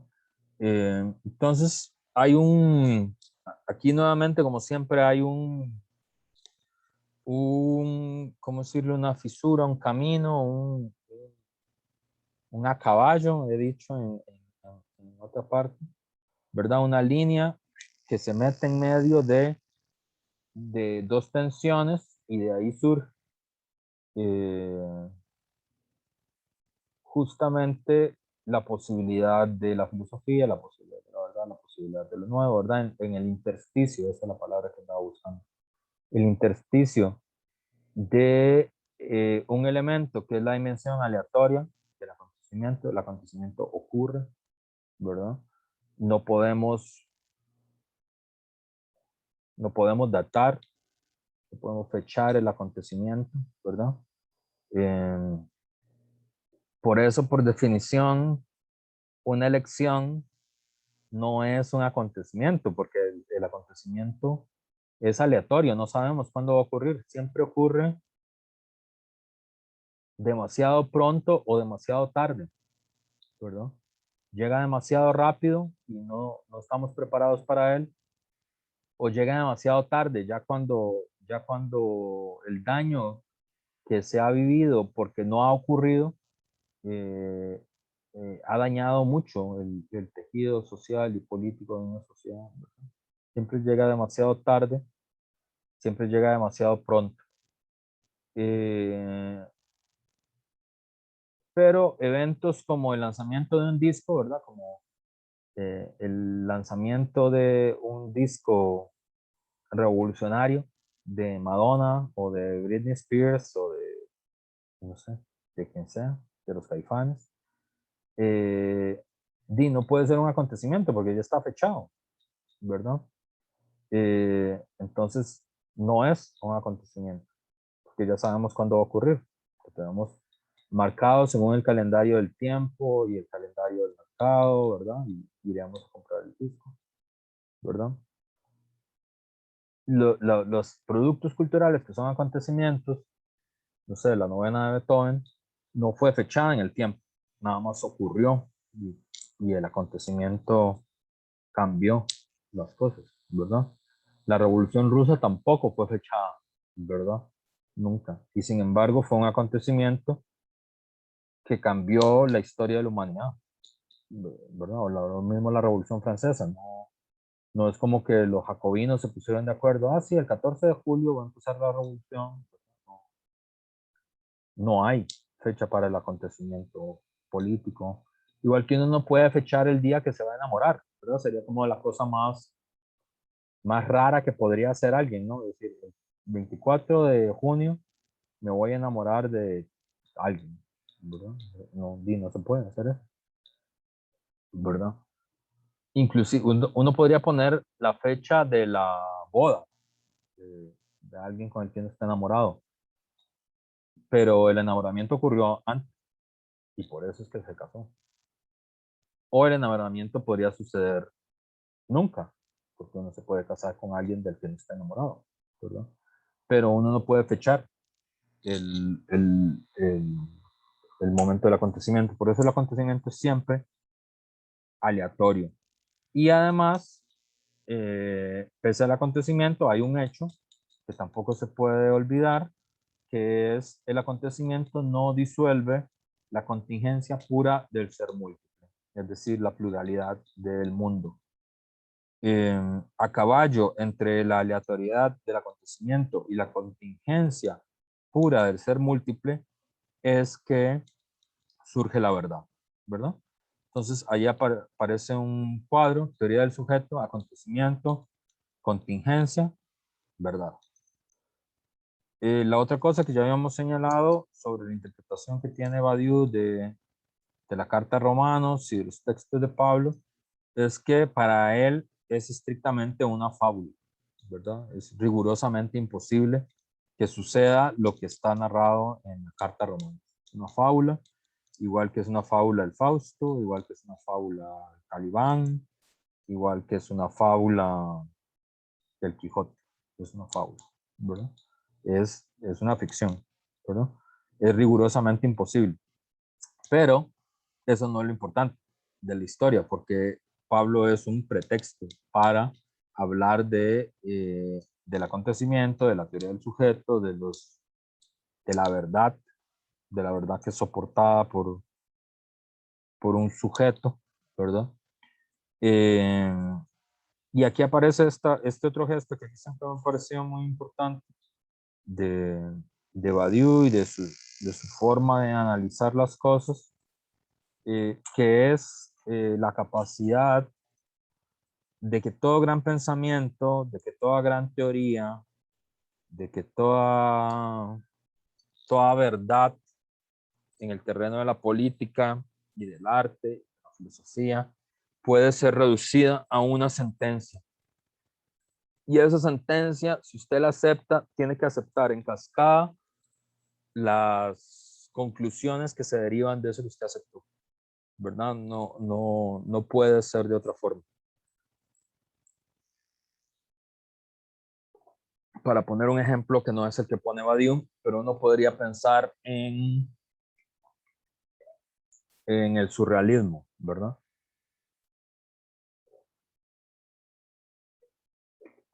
El manifiesto surrealista en la teoría surrealista, en la poesía surrealista, ¿verdad? Y, ¿a qué se reduce el surrealismo? A transformar el lenguaje en poesía. Eso. Si usted acepta eso, usted es un surrealista, ¿verdad? Si usted acepta, el lenguaje se tiene que transformar en poesía. La diferencia funcional que nosotros tenemos entre el lenguaje hablado y la poesía tiene que ser disuelta, ¿verdad? Y si usted acepta eso, usted es un surrealista. Y de eso tiene que derivar unas consecuencias en la forma de producir arte, en la forma de hacer arte, en la forma de razonar, ¿verdad? Eh, Muchos autores consideran que, por ejemplo, con el marxismo se puede hacer lo mismo, ¿verdad? Que toda la teoría marxista, con toda su complejidad, con el fetichismo de la mercancía, con la teoría de la lucha de clases, con la teoría de la disolución del Estado, ¿verdad? Con la acumulación originaria del capital, con las miles de páginas del Capital de Marx, pueden ser resumidas en un axioma, en una sentencia, que es ser marxista es estar a favor de la dictadura del proletariado. Esa frase es lapidaria, es corta, y si usted acepta esa frase, tiene que aceptar lo que se deriva de esa aceptación. Y Badiou considera que se puede hacer lo mismo con el cristianismo. Para él, todo el cristianismo, con su metafísica, con su teoría de los ángeles, con su teoría de las esencias, con Santo Tomás, con San Agustín, ¿verdad? Con todo el santoral de filosofía patrística y filosofía medieval, puede ser resumido en una sola frase, que es: Jesús es Cristo y ha resucitado. Si usted cree en eso, entonces usted es cristiano. Si usted no cree en eso, entonces no lo es, ¿verdad? ¿Por qué? Porque si usted cree que Jesús es Cristo y ha resucitado, de ahí se deriva en cascada toda una serie de conclusiones políticas, filosóficas, metafísicas, morales, de su actuar político, de su actuar personal, de la forma de vestirse, ¿verdad? Y si no lo acepta, pues no lo acepta, pero, pero no es cristiano, ¿verdad? Este es el asunto. Es una especie de reducción axiomática del pensamiento que realiza David. Entonces, su meditación obviamente está anclada en esta conexión que se establece entre una proposición sobre el sujeto y en una interrogación sobre la ley, ¿verdad? Lo esencial, dice Badiou, para nosotros es que esta conexión paradójica entre un sujeto sin identidad, Pablo, ¿por qué un sujeto sin identidad? Porque Pablo aparece en la historia, en el viaje a Damasco, ¿verdad? Que es el fragmento conocido de Pablo, ¿verdad? Pablo es antes de ser Pablo, es Saulo, ¿verdad? De Tarso, y viene de una familia acomodada, no viene de una familia humilde, y es un perseguidor de cristianos, ¿verdad? Eh, y camino a Damasco sufre una conversión, ¿verdad? Frente a la presencia de Dios, dice el texto. Es decir, frente al acontecimiento. En Damasco hay un acontecimiento, tiene todas las características de un acontecimiento, no es planeado y hace que en el orden de ese mundo, en la legalidad de ese mundo, lo que era estrictamente imposible se vuelva posible, que es lo que era imposible, que un persecutor de cristianos se transforme en el fundador de la iglesia cristiana. Eso es imposible hasta que ocurre el acontecimiento. Y en ese acontecimiento, Pablo se transforma en un sujeto sin identidad, porque abandona sus raíces comunitarias, ¿verdad? La tensión fundamental entre Pablo y Pedro, que es un debate filosófico y político apasionante, y es muy interesante como lo plantea la Badiou, porque Pablo es el fundador del universalismo justamente porque traza una verdad que es transversal a la idea de verdad como una característica privada comunitarista, ¿verdad? En el sentido que lo entiende Pedro, de hecho, ¿verdad?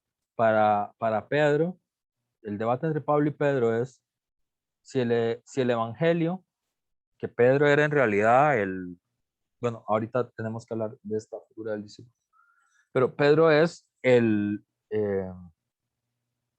no, Pedro eres y sobre esta piedra construiré mi iglesia, ¿no? Es decir, era el segundo al mando, era el lugarteniente. Y sin embargo, Pedro considera que la prédica de Jesucristo es una prédica exclusivamente para los judíos, que tiene que ver con una reforma moral, digamos, de los judíos, pero que es exclusivamente una prédica, una buena nueva, un evangelio, que tiene que ser solo digamos, utilizado y comentado y aprendido por los judíos, que no es un mensaje para los gentiles. Y esto es muy interesante porque esa es la vieja tradición judía, ¿verdad? Que es la verdad y las obligaciones morales, y no solo la vieja tradición judía, sino digamos, la forma de las religiosidades comunitarias que han sido la mayoría de las formas religiosas que los seres humanos han tenido. Eh, en esta forma, la verdad es una verdad anclada en la comunidad, ¿verdad? Es una verdad anclada en la comunidad y es una verdad que aparece eh, asociada a esa comunidad y a la narración de esa comunidad. Y esa verdad está restringida a esa comunidad, ¿verdad? Que es como esta expresión de tal vez eso es verdad para usted, pero para mí no. Es como ese tipo de expresión, ¿verdad? Que no tiene sentido, porque la verdad es universal o no es verdad, ¿verdad? Es como, esa es la posición de Pablo, es como la verdad es como la verdad matemática, ¿verdad? Es decir, la matemática tiene que funcionar en Patarrá y tiene que funcionar en Guanacaste.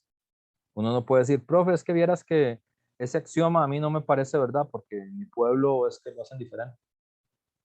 Pero no, las verdades son universales, no son comunitarias, no están ancladas a las obligaciones comunitarias, que también tiene una implicación moral y política, también muy importante. Si la verdad está anclada a la comunidad, si la verdad es la verdad de el pueblo de Israel y nada más que eso, las obligaciones morales están circunscritas al pueblo de Israel y las reformas políticas están circunscritas al pueblo de Israel, no tienen por qué extenderse en las fronteras. Y Pablo eh, se desprende de su anclaje comunitario, se convierte, tiene además la furia del convertido, que es una expresión que es muy interesante, que también se le atribuye a Lutero, ¿verdad? Que es la fiereza que se necesita para sostener un procedimiento de verdad, para soportar y sostener en un cuerpo de verdad un procedimiento de verdad, parece que necesita de la furia del convertido, ¿no? La furia de quien viene del otro lado, ¿verdad? Y se pasa de lado. Eh, como Lutero, ¿verdad? Como Pablo, eh, como, como Xu Enlai, ¿verdad? En el caso del maoísmo, que era un hombre venido de la aristocracia china, que es la mano derecha de Mao. Eh, y entonces la verdad no es el comunitarismo judío, pero tampoco es la abstracción filosófica griega, sino que la verdad es una cosa que es transversal, ¿verdad? Que no es ni el comunitarismo judío ni las abstracciones filosóficas griegas, ¿verdad? Sino que es una verdad que surge de un sujeto que no tiene identidad, que no es judío, pero que tampoco es persa, pero que tampoco es griego, y es un poco de todos ellos a la vez, es un poco judío, un poco griego, un poco persa. Eh, y además de una ley, es la conexión paradójica de un sujeto sin identidad y sin ley, ¿verdad? No es para Pablo lo importante la ley griega ni la ley romana. Y y este sujeto soporta y funda la historia en la posibilidad de una predicación universal, ¿verdad? La verdad que se ha descubierto, la buena nueva, es universal. Es para judíos, es para gentiles, es para griegos, es para romanos, ¿verdad?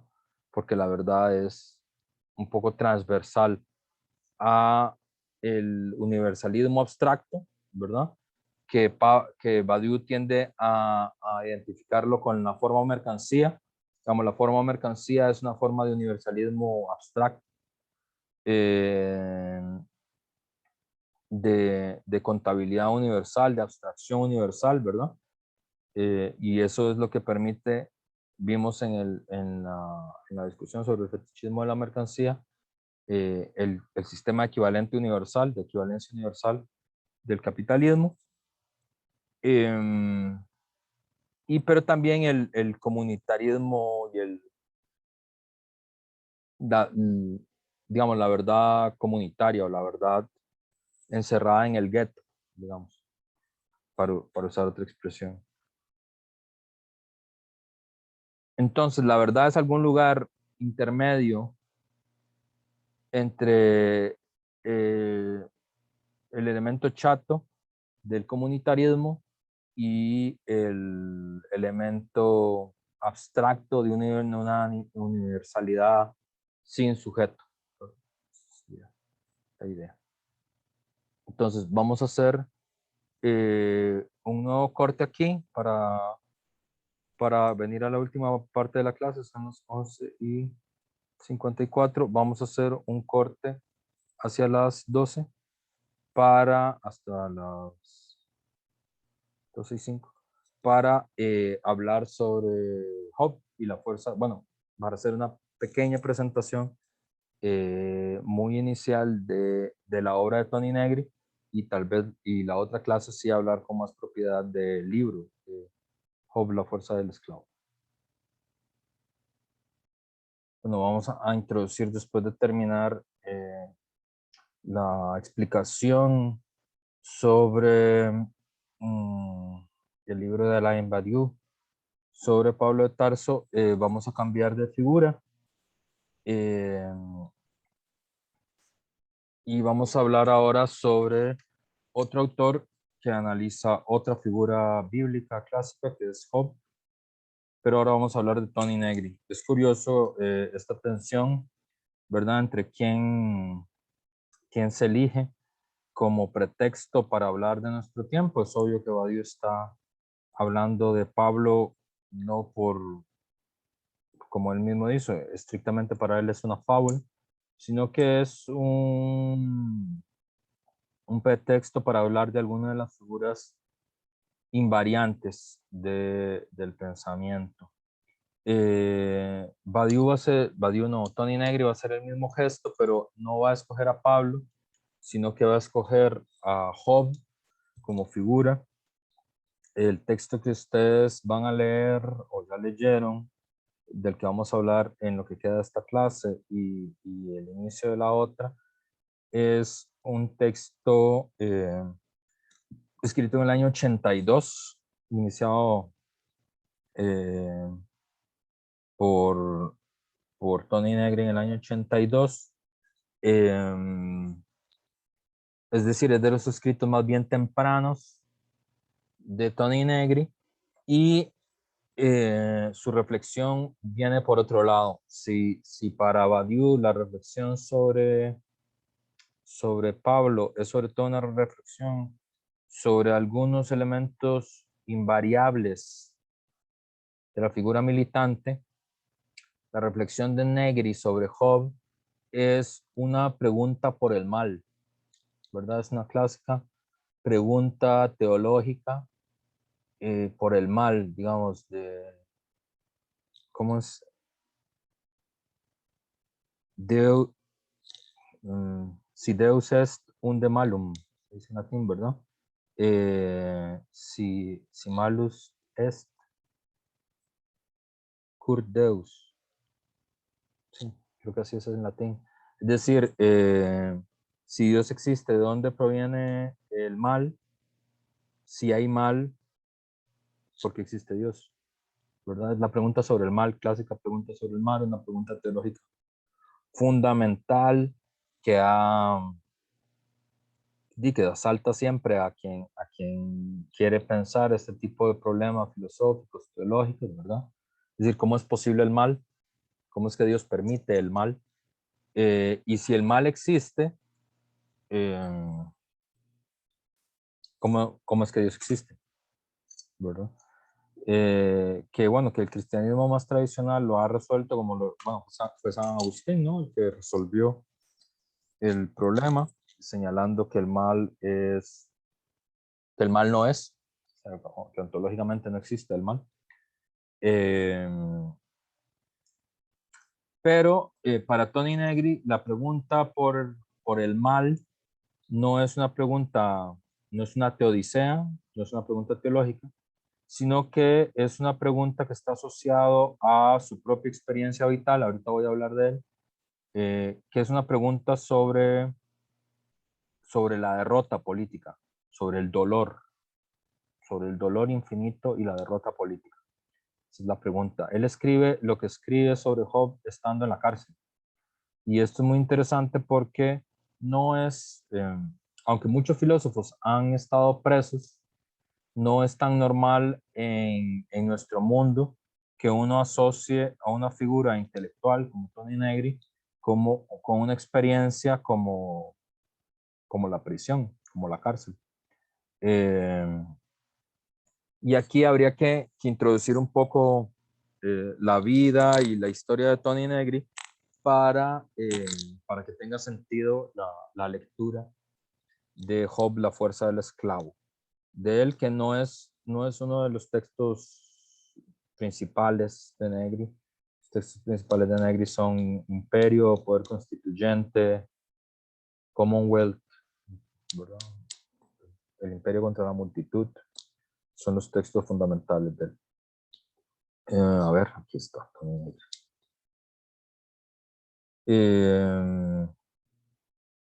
Bueno, la lectura que ustedes van a hacer o ya hicieron y que vamos a hablar un poquito, en realidad de la lectura como tal no vamos a hablar mucho.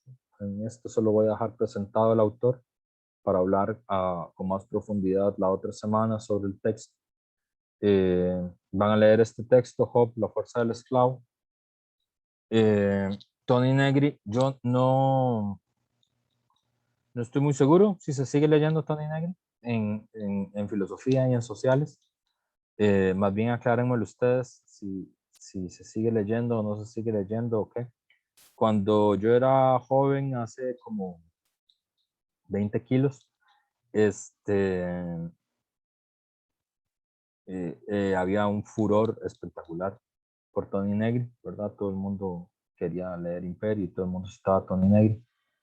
No estoy muy seguro si todavía se lee o no en sociales y en humanidades. Eh, pero es un autor que fue mm, muy popular en inicios de siglo. Tiene una historia muy peculiar, muy particular, y este libro, Job, La fuerza del esclavo, a mí además me parece un libro muy interesante. Y también, digamos, desde la óptica marxista, hace otro acercamiento a la figura como bíblica, ¿verdad? Que es lo que hace Badiou en San Pablo de la Fundación del Universalismo. Bueno, Tony Negri es la principal figura de lo que se conoce como el obrerismo italiano, el postmarxismo italiano. Él fue el principal, es un hombre de acción, ¿verdad? Es un intelectual, pero también fue durante mucho tiempo la principal figura política e intelectual de autonomía operaria en Italia, que es una de las alas de la izquierda radical italiana. Italia es un país, bueno, muy peculiar, tiene una historia pues interesante, muy interesante, porque, bueno, el Imperio Romano, ¿verdad? Obviamente, pero también injustamente quedó fuera de los países que se consideran como la triada espiritual de Europa, y por lo tanto la triada espiritual de Occidente. Y bueno, es bastante injusto porque Italia aportó muchas de las inteligencias más relevantes, digamos, de la modernidad. Maquiavelo, para decir uno, para pensar el pensamiento político. Pero después de eso, el Renacimiento, ¿verdad? Toda la tradición renacentista, humanista italiana. Y luego de eso, el nacionalismo italiano, ¿verdad? ¿Cómo se llama? Garibaldi y Mazzini. Y, y luego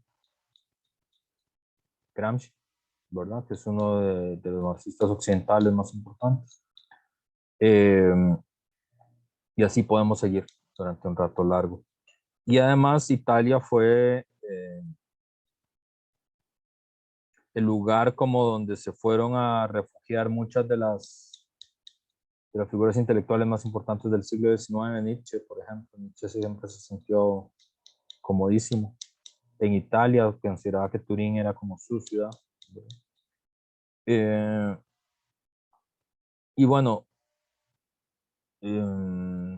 Italia tiene la peculiaridad de que tuvo uno de los partidos comunistas occidentales más fuertes, ¿verdad? De hecho, la invención del eurocomunismo como proyecto es un proyecto que inventan, bueno, los franceses, los italianos y los españoles, sobre todo, ¿verdad? Enrico Berlinguer. Y, y eso hace que haya una larga estela de, de organizaciones de extrema izquierda, digamos, que competían con el Partido Comunista, ¿verdad? Los trotskistas, Autonomía Operaria, eh, Lucha Continua, ¿verdad? Eran como muchas organizaciones. Entonces, es uno de los grandes autores del movimiento de autonomía operaria. Es también un referente en la interpretación de Spinoza, tiene 2 libros sobre Spinoza, Spinoza Reverde y la anomalía salvaje, ¿verdad? Es, junto con otros seguidores de la tradición de Luis Althusser, como Macheray, por ejemplo, como Balibar, un defensor del materialismo no dialéctico, es decir, es un defensor de la discontinuidad entre el materialismo y la dialéctica, y por lo tanto un defensor de que la línea genealógica intelectual no es una línea que va de Hegel a Marx, sino una línea que va de Spinoza a Marx, ¿verdad? Que esa es la genealogía de Spinoza a Marx, que es también la tesis de Luis Althusser. Es un tipo que tiene una historia muy peculiar porque, bueno, él es un intelectual, es un profesor, es un profesor de autonomía operaria, que es uno de las organizaciones de extrema izquierda de Italia, pero en el año 79 se le acusa de ser el autor intelectual del magnicidio de Aldo Moro. Se le acusa de ser el autor intelectual del asesinato del primer ministro de Italia.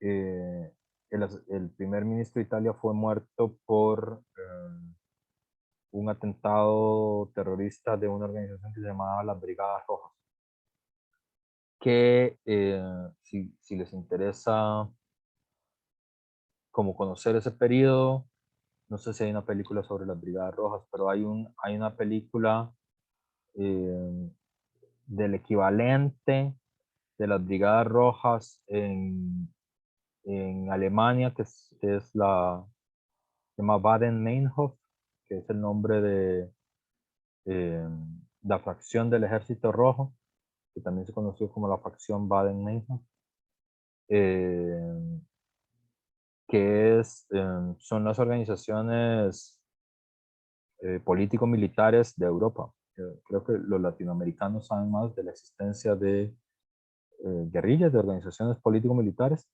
pero en Europa también hubo, y las más famosas fueron la fracción roja de Ulrike Meinhof, la fracción Baden-Meinhof, y las brigadas rojas italianas. Y bueno, esa acusación, de hecho, esos años son conocidos en Italia como los años del plomo, el año 78, 79, 80, 81, 82. Hay varios magnicidios, está el magnicidio de Aldo Moro, también está la muerte temprana del Papa, que no se sabe muy bien si murió joven o fue un atentado, siempre había sospechas sobre eso.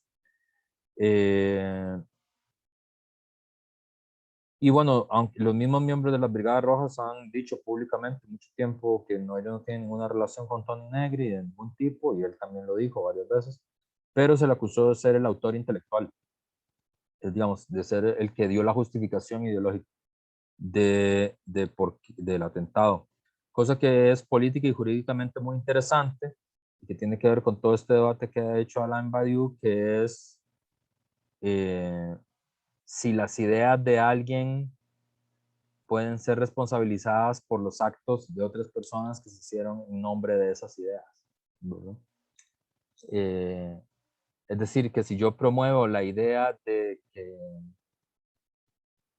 no sé, de que comer galletas Oreo es lo más saludable del mundo y ustedes de ahora en adelante solo comen galletas Oreo, yo sería responsable, digamos, de el comportamiento de ustedes por haber sido el filósofo de la galleta Oreo y haber dedicado mi vida a demostrar la superioridad alimenticia de la galleta Oreo.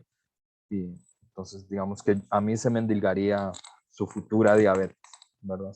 Si tal cosa es posible. Si usted ha sido un advocador fiel de una idea, si las personas siguen esa idea o si usted es responsable de, de que esas personas hayan seguido esa idea o no. Es un debate jurídico y político muy interesante. Y bueno, a Tony Negri se le acusó de ser el autor intelectual del asesinato de Aldo Moro y fue preso durante, se le condenó a 30 años de prisión en 1979, lo que significaría que tendría que mantenerse preso hasta el año 2019, 2009. Y escribe Job, la fuerza del esclavo, en la prisión, ¿no? 79, y ahí dice en el libro, entre el año 81 y 82, creo, es que escribe Job, la fuerza del esclavo. El año 83 él queda libre porque queda electo diputado, o sea, el Partido Radical pone a Tony Negri en sus listas y sale diputado, y bueno, los diputados no pueden estar presos, entonces sale libre, y luego el Parlamento le revoca su carnet parlamentario, entonces él se exilia a Francia. En Francia hace la mayoría de su carrera intelectual. Ahí hay una relación estrecha de él con los filósofos franceses más famosos, contemporáneos, ¿no? Con Michel Foucault, que escribió varios textos, varios alegatos en defensa de él, de Negri. La tesis de Foucault era que Negri estaba preso por ser un intelectual, no había ninguna otra razón por la que estuviera preso.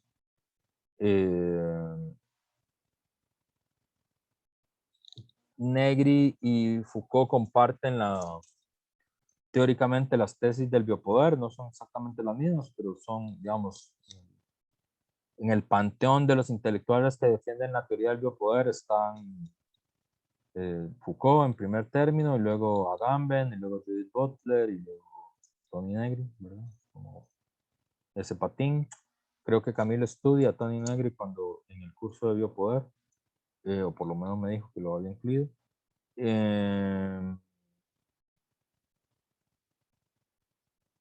Y después del año 83 está protegido en Francia por lo que se conoce como la doctrina Mitterrand, es una doctrina que prohibía deportar a perseguidos políticos.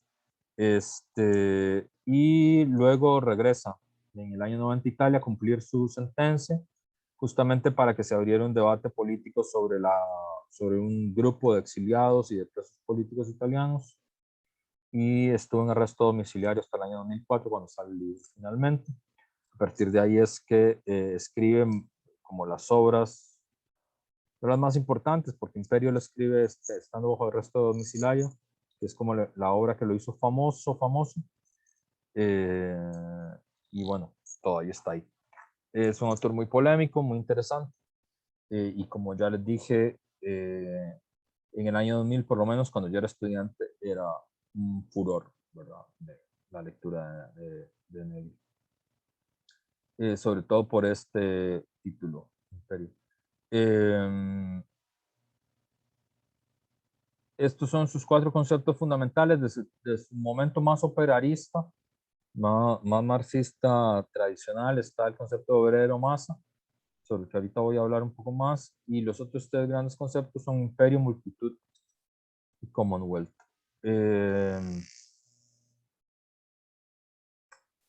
Esta es la primera definición de multitud, ¿verdad?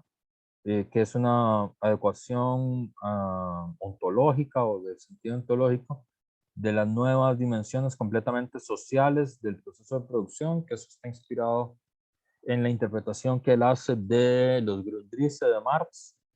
Tiene un libro que se llama Nueve ensayos sobre Marx, donde desarrolla esta idea del carácter completamente social de la producción, sobre todo apoyado, y esto es una cosa que comparte él y otro autor italiano importante, Paolo Virno. Se apoyan sobre todo en el concepto marxista de General Intellect, o sea, de la idea de que la inteligencia se ha transformado en una fuerza productiva directa en estos tiempos. Entonces, para él, las dimensiones completamente sociales de la producción, la cooperación y el poder de mando han construido una figura que es la multitud, ¿verdad? Que ha sido la que superó al obrero más, ¿verdad? Si en la época del Taylorismo y el Fordismo la forma social fundamental era el obrero masa, de la producción taylorista y fordista, en nuestros tiempos la figura fundamental es la multitud, que es producto de estas dimensiones completamente nuevas, completamente sociales del proceso de producción. La tesis central de Sobre Imperio, que fue la que lo hizo famoso en el año 2000, mucha gente consideraba que era el nuevo manifiesto comunista. Fue recibido con mucho furor el texto. Tiene como tesis central la idea de que el Estado-Nación está perdiendo su papel central como formación político primaria. La hipótesis de él es que el Estado tendría a disolverse, a desaparecer, para dejar lugar, en el sentido de que hay una transición, no es una transición pacífica, sino es una transición catastrófica de un mecanismo global de poder difuso y descentralizado que se llama imperio, ¿verdad? Estas tesis fueron rápidamente adversadas, sobre todo por la izquierda latinoamericana, porque, digamos, significaba un abandono de la tesis leninista clásica del imperialismo, o sea, del papel central del Estado como núcleo aglutinador de las finanzas, del ejército, de las políticas imperiales, ¿verdad? Y más bien, autores como Attilio Borón, que tiene una polémica muy interesante con Toni Negri, una polémica que se llama Imperio o Imperialismo, ¿verdad? Hay varios autores que desde una posición, digamos, marxista bastante ortodoxa, digamos, polemizaron con Negri. Uno es Attilio Borón, otro es James Petras, otro en una posición marxista como más elegante, Daniel Ben-Saïn también polemiza contra el Imperio.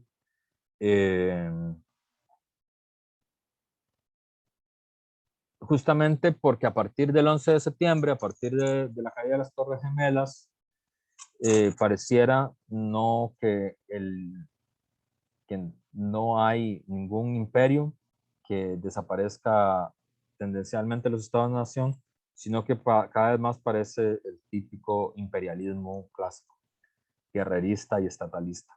Y bueno, yo creo que un poco por donde vino la deriva del siglo XXI, efectivamente, pues no parece que los estados hayan desaparecido, sino que parece que se han reforzado extraordinariamente. De hecho, hoy en día tienen un combate geopolítico por las vacunas y el control de las vacunas, el control de los recursos. Parece como que eso parece ser que parece tener más razón quienes defendían la tesis clásica de Lenin que quienes defendían la tesis del imperio. Bueno, estoy ya, aquí voy a quedar, ¿verdad? En relación con su obra. Es defensor, bueno, lo que yo había dicho, junto con Mascheray y Balibar, que son dos discípulos de Althusser, pero también junto con Gilles Deleuze, con el que tiene un libro en común. Es defensor de un materialismo no dialéctico, ¿verdad? Basado en el inmanentismo de Spinoza y una clara oposición al trascendentalismo y al formalismo de Rousseau, de Hegel, de Keynes, de Rawls, son sus principales rivales contemporáneos. Entonces, vamos a quedar hasta aquí con la presentación inicial de Negri para la próxima clase adentrarnos más en detalle con los contenidos de Hobbes, la fuerza del esclavo. Entonces, bueno, voy a concluir la